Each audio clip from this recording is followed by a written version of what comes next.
Okay, good morning everyone. Good morning. Now you have to join the we can't sit there now, you have to sit here because we have short of people. And you have to take notes and I'm going to take an exam afterwards. Somebody else coming? Yeah. Okay, good morning. I have two presentations. We already have met of course on the first day together. We have two presentations today. The first one is on sustainable urban energy solutions. Because I think the problems I don't have to explain to you. So we will focus on the solutions.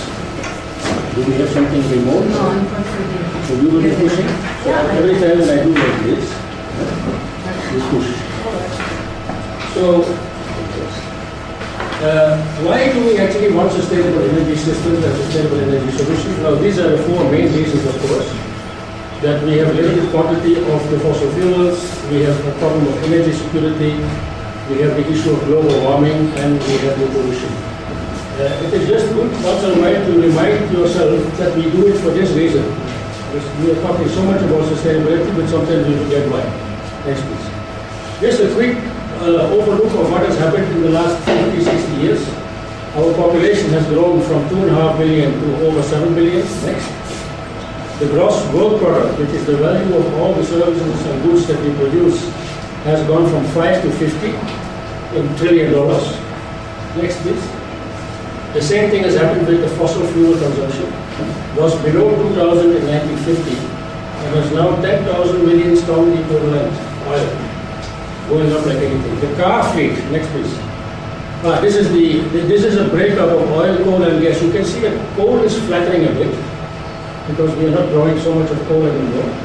But oil keeps on going up. Of course, there was the big peak in the 1980s. And gas is actually making up for the lesser consumption of coal.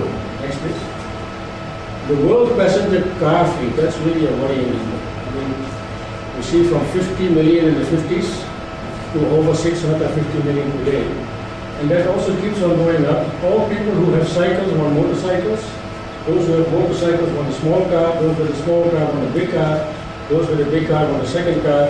And those who have two cars want a third car.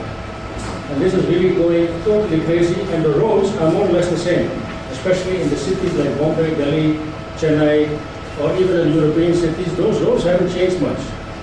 But the car fleet keeps on increasing, and if you go today, even in Chennai, you can hardly move 2 kilometers in half an hour time because of the traffic.